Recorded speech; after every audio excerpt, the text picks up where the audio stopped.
नमस्कार दोस्तों, आपका पैसा चोरी हो गया है। देश की सारी पब्लिक का पैसा लूट लिया गया है। आजाद भारत के इतिहास का ये शायद से सबसे बड़ा स्कैम है। आपको मेरी बात सुनकर शायद लगे कि मैं चीजों को बढ़ा चढ़ाकर कह रहा हूं या एग्जैजरेट कर रहा हूं, लेकिन ऐसा बिल्कुल भी नहीं है। बात यह है कि ये इलेक्टोरल बॉन्ड स्कैम कोई एक घोटाला नहीं है, बल्कि एक घोटालों का भंडार है।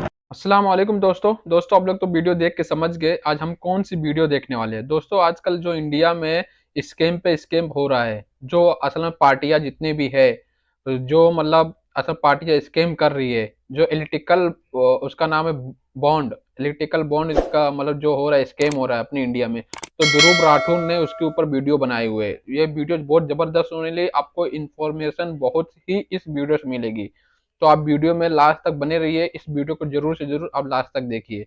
दोस्तों स्टार्ट करते हो वीडियो। नमस्कार दोस्तों, आपका पैसा चोरी हो गया है। देश की सारी पब्लिक का पैसा लूट लिया गया है।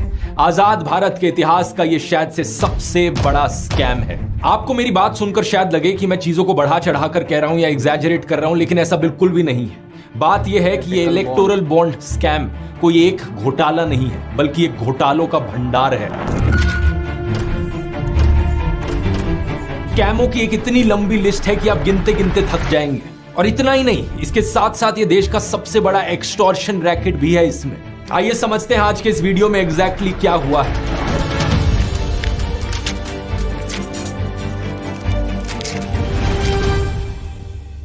वीडियो शुरू करने से पहले एक छोटी सी अनाउंसमेंट करना चाहूंगा। होली का समय है, तो इस ओकेजन पर ध्रुव राठी एकेडमी पर जो दोनों कोर्सेज हैं उन पर फ्लैट 50% ऑफ चल रहा है।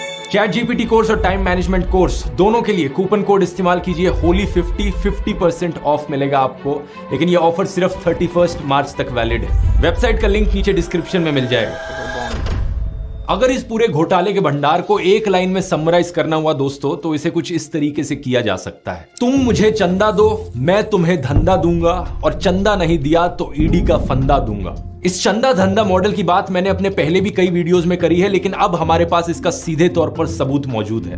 2017 की बात है, जब मोदी सरकार ने ये इलेक्टोरल बॉन्ड्स की स्कीम इंट्रोड्यूस करी थी और इसे एक चंदा लेने का जरिया बनाया पॉलिटिकल पार्टीज के लिए। Finance minister Arun Jaitley today announced the contours of electoral bonds for funding of political parties. खास बात ये कि इस स्कीम में सारी चीज करी जाती जनता से छुपाकर। कौन सी कंपनियां किन पार्टियों को कितना पैसा देंगी, इसका कुछ नहीं पता चलना था हमें। जो लोग इस खबर को उस वक्त फॉलो कर रहे थे, वो पहले ही समझ गए थे कि यहाँ एक बहुत बड़ा घोटाला होने वाला है। आज से 7 साल पहले मैंने भी ये वीडियो बनाया था और खुलकर बोला था। 22 मार्च 2017 इस दिन से करप्शन लीगल हो चुका है इंडिया में। कंपनी को यह बताने की जरूरत नहीं है कि वो किस पॉलिटिकल पार्टी को डोनेट कर रही है अपना पैसा। ये तो सुप्रीम कोर्ट का हम सबको धन्यवाद करना चाहिए कि 7 साल बाद इस स्कीम को अनकॉन्स्टिट्यूशनल घोषित कर दिया गया, और ये जो सारे घोटाले इन 7 सालों में हुए, अब ये बाहर आ रहे हैं, हमें पता लग पा रहे हैं। हाल ही में हुई इंडिया टुडे कॉन्क्लेव में होम मिनिस्टर अमित शाह ने खुलेआम झूठ बोला इलेक्टोरल बॉन्ड्स को लेकर। इन्होंने कहा कि टोटल बॉन्ड्स 20,000 करोड़ रुपए की बेची गई, जिनमें से बीजेपी को सिर्फ 6,000 करोड़ की मिली, तो बाकी 14,000 करोड़ की बॉन्ड्स किसके पास गए? भारतीय जनता पार्टी को अप्रोक्सीमेटली 6,000 करोड़ के बॉन्ड मिले हैं। टोटल बॉन्ड 20,000 करोड़ के, तो 14,000 करोड़ के बॉन्ड कहां गए? इनके सामने एक टीवी न्यूज एंकर भी बैठे थे, जो हाथी की खिचड़ी खाकर बैठे हुए थे। या तो ये भूल गए या फिर हिम्मत नहीं हुई इनकी अमित शाह को फैक्ट चेक करने की, क्योंकि एज पर ECI data total bonds 20,000 crore की नहीं बल्कि 12,700 करोड़ की थी। अप्रैल 2019 और जनवरी 2024 के बीच में जो इनकैश करी गई। इस 12,000 करोड़ में से बीजेपी के पास 6,000 करोड़ की बॉन्ड्स गई थी, जो कि 47.5% होता है। इसी समय के बीच जो दूसरे नंबर पर पार्टी थी वो थी तृणमूल कांग्रेस, जिन्हें 1,600 करोड़ की बॉन्ड्स मिली, यानी 12.6%। थर्ड नंबर पर कांग्रेस 1,400 करोड़ के साथ, जो कि 11.1% होता है, लेकिन आगे की लिस्ट भी मैं आपको गिना देता हूं। चौथे नंबर पर BRS थी 1,200 करोड़ के साथ, पांचवें पर BJD 700 करोड़ के साथ, छठे पर DMK 600 करोड़, उसके बाद YSR 300 करोड़, TDP 200 करोड़, शिवसेना 150 करोड़, और बाकी जो पार्टीज थी RJD, AAP, JDS, SKM, NCP, इन सबको 30 से लेकर 70 करोड़ के बीच में चंदा मिला। इस लिस्ट को देखने के बाद कई बीजेपी पॉलिटिशियंस और गोदी इन्फ्लुएंसर्स बहाना मारते हैं कि बीजेपी तो बहुत बड़ी पार्टी है, 300 से ज्यादा MPs हैं, इतने सारे MLAs हैं, हजारों पार्टी वर्कर्स हैं, तो उन्हें ज्यादा चंदा मिल रहा है तो जस्टिफाइड है ना।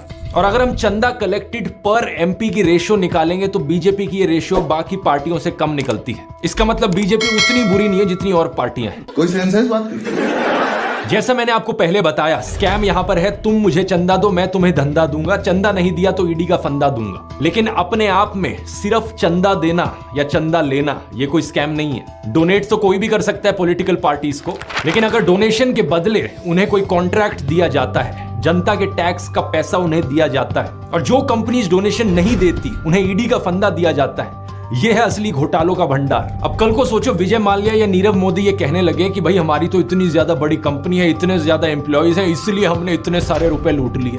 पर एम्प्लॉय लूट की कैलकुलेशन करो तो हम इतने बड़े भी चोर नहीं है। और लोगों की ऑब्जेक्शन ये नहीं है कि विजय माल्या ने इतने करोड़ों रुपए क्यों कमाए, पैसे कमाना कुछ गलत चीज नहीं है। ऑब्जेक्शन ये है कि जनता का पैसा लूट कर क्यों पैसे कमाए। इसी तरीके से दिक्कत किसी को इस बात से नहीं है कि बीजेपी ने चंदा क्यों लिया, दिक्कत इस बात से है कि चंदा लेने के लिए यहां एक बड़ा एक्सटॉर्शन रैकेट चलाया, डेमोक्रेसी की धज्जियां उड़ाई और जनता का पैसा लूटा। अमित शाह ने जो खुलेआम झूठ बोला था वही झूठ बीजेपी पॉलिटिशियन आरपी सिंह ने भी दोहराया था।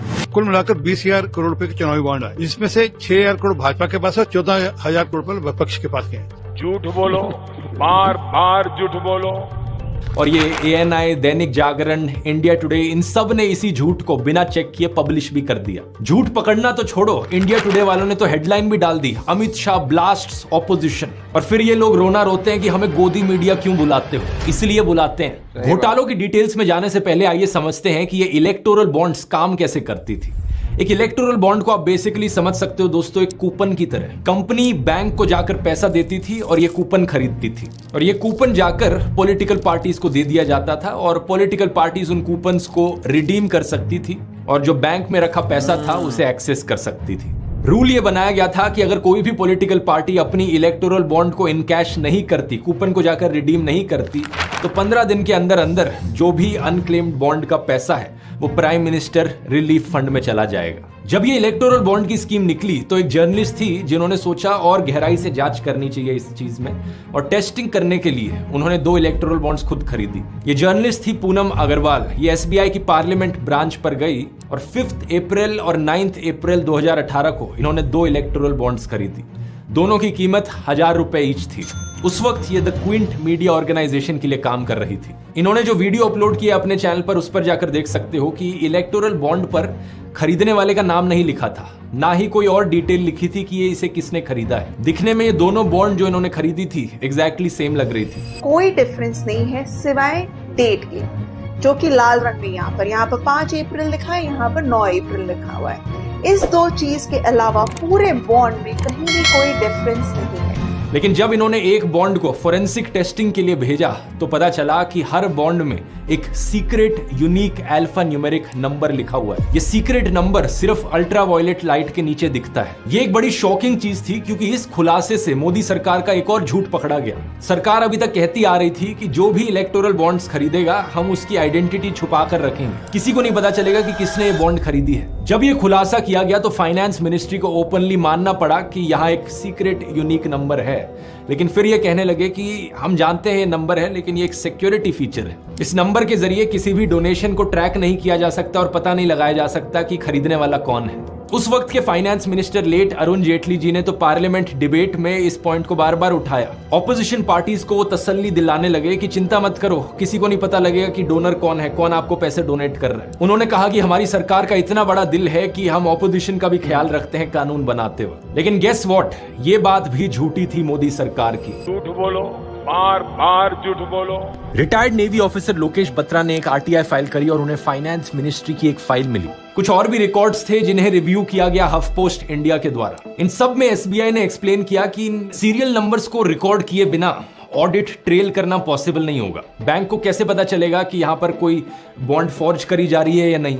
कोई झूठी बॉन्ड बनाकर भी तो बैंक के पास जा सकता है। फिर जनवरी 2018 को ये नोटिफिकेशन आती है जिसके सेक्शन 6(4) में लिखा होता है SBI को इलेक्टोरल बॉन्ड की डिटेल्स लॉ एनफोर्समेंट एजेंसीज को देनी पड़ेगी अगर उन्होंने पूछा तो। अगर SBI के पास कभी वो डिटेल्स थी ही नहीं, अगर एक्चुअली में डोनर डिटेल्स किसी को नहीं पता चलनी थी, तो ये रूल कैसे काम करता? इसका मतलब अगर ED CBI चाहती तो उन्हें हमेशा पता लग सकता था कि कौन सी इलेक्टोरल बॉन्ड किस कंपनी ने डोनेट करी है। इसका मतलब समझ रहे हो दोस्तों, हम ऑलरेडी जानते हैं कि ED CBI जैसी एजेंसीज बिल्कुल कठपुतली बन चुकी है सरकार के हाथों में। इसका मतलब 3 चीजें बड़ी साफ हो गई। पहला, पब्लिक को तो कभी पता ही नहीं चलना था कि कौन सी पॉलिटिकल पार्टी को कितना चंदा दिया जाता है, कौन सी कंपनी चंदा देती है, कितने अमाउंट का देती है।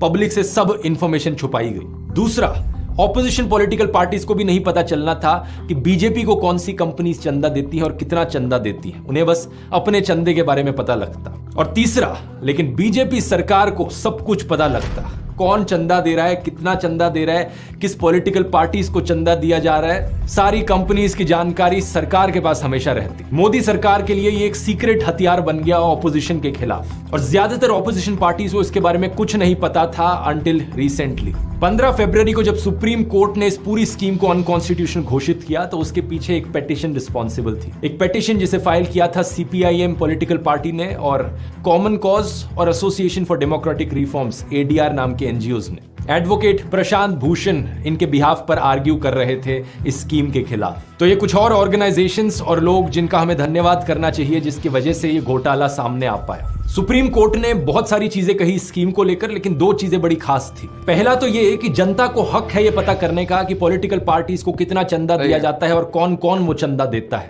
ये इलेक्टोरल बॉन्ड की स्कीम जनता के राइट टू इंफॉर्मेशन के अधिकार के खिलाफ थी। और दूसरा, सुप्रीम कोर्ट ने अपना कंसर्न जताया इस चंदा धंधा मॉडल को लेकर। कोर्ट ने कहा कि ये कॉन्ट्रीब्यूशंस करी जा सकती हैं प्योरली एज बिजनेस ट्रांजैक्शंस। कंपनियां चंदा डोनेट कर रही हैं कुछ रिटर्न में बेनिफिट पाने के लिए। इसी सब के बेसिस पर कोर्ट ने एसबीआई को डेटा रिलीज करने को कहा।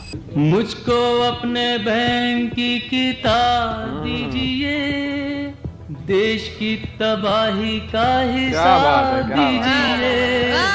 और शुरुआत में एसबीआई ने बहुत बहाने मारे कि नहीं, हमें तो 3 महीने का समय लगेगा, हम इलेक्शन के बाद ही ये कर सकते हैं। लेकिन कोर्ट ने जब दोबारा से ऑर्डर दिया तो डेटा 2 दिन के अंदर रिलीज हो गया और इलेक्शन कमीशन की वेबसाइट पर इस डेटा को पब्लिश किया गया। ये डेटा जो इलेक्शन कमीशन की वेबसाइट पर पब्लिश हुआ, ये 2 अलग अलग लिस्ट में बटा हुआ है। पहली लिस्ट बताती है कि किन किन कंपनीज ने और किन किन लोगों ने इलेक्टोरल बॉन्ड्स खरीदी थी, कितने रुपयों की। और दूसरी लिस्ट बताती है कि किन किन पॉलिटिकल पार्टीज ने कितने अमाउंट की इलेक्टोरल बॉन्ड्स को इनकैश किया था। लेकिन एसबीआई ने बड़ी चालाकी से जो सीक्रेट नंबर्स थे वो नहीं रिवील किए। इनके बिना दोनों लिस्ट को एग्जैक्टली एक दूसरे से कनेक्ट करना पॉसिबल नहीं था।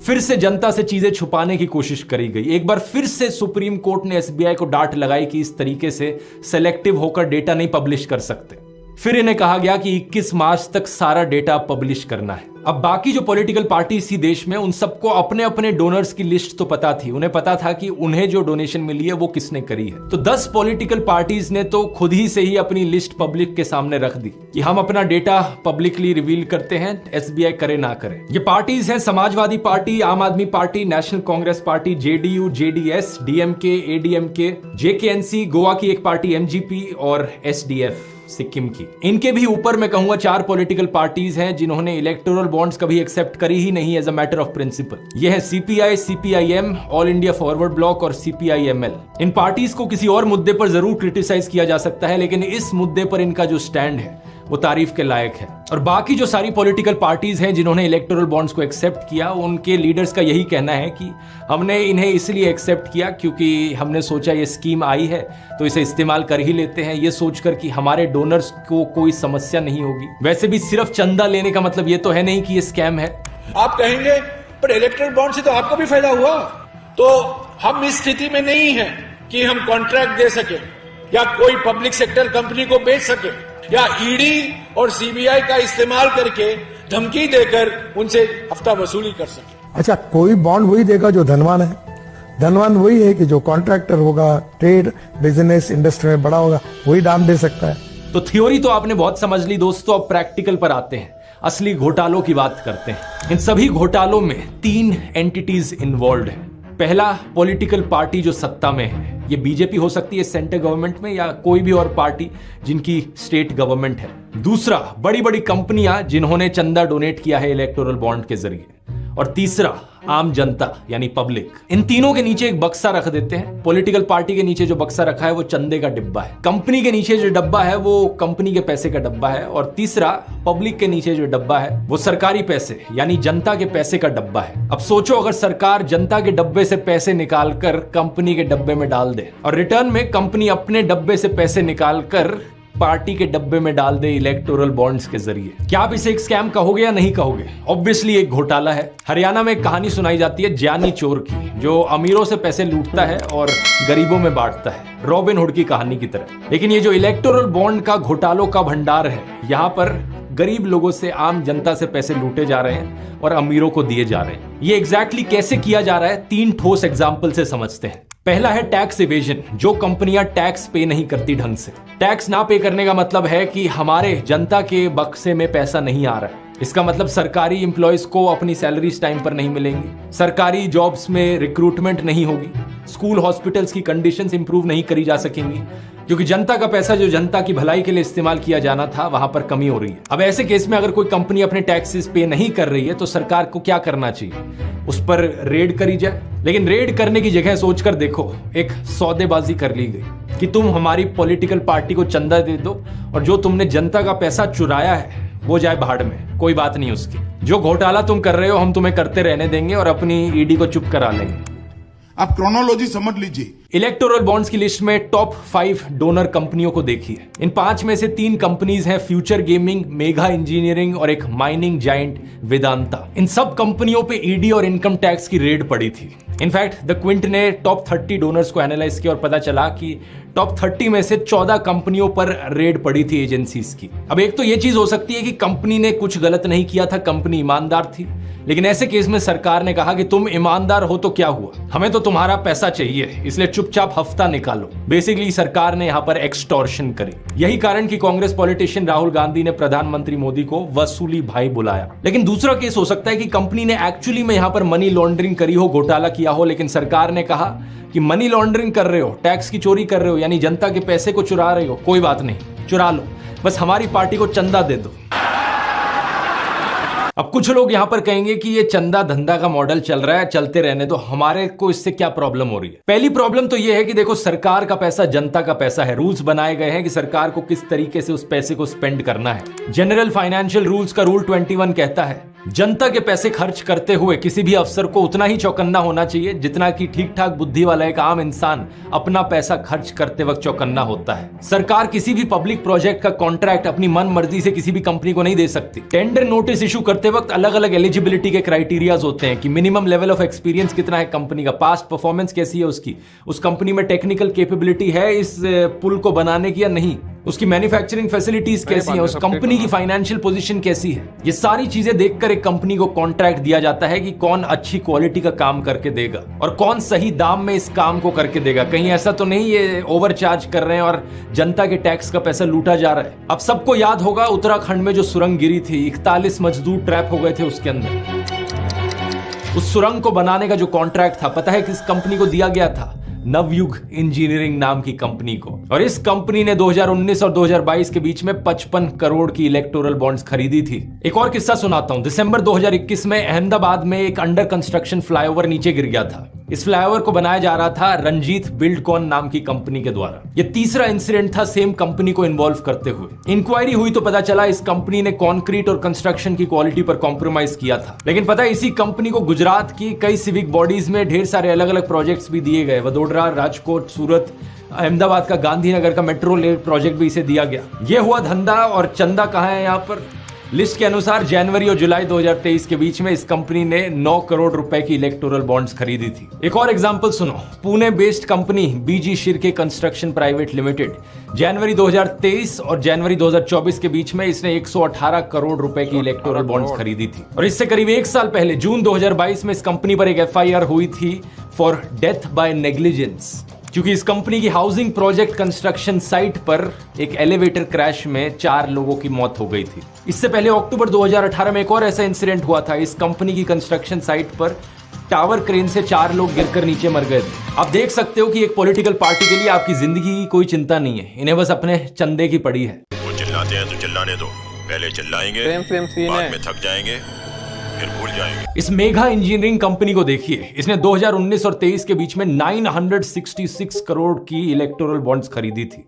इतना सारा चंदा, ऑलमोस्ट 1000 करोड़ रुपए एक कंपनी पॉलिटिकल पार्टीज को क्यों डोनेट करना चाहेगी? 3 कंपनीज इससे और एसोसिएटेड थी, western UP power transmission company limited, SCPC power और एवी ट्रांस प्राइवेट लिमिटेड। अगर इन सब की इलेक्टोरल बॉन्ड्स को इकट्ठा करोगे तो ये 1200 करोड़ रुपए से ज्यादा की रकम होती है। क्या मिला इसे रिटर्न में?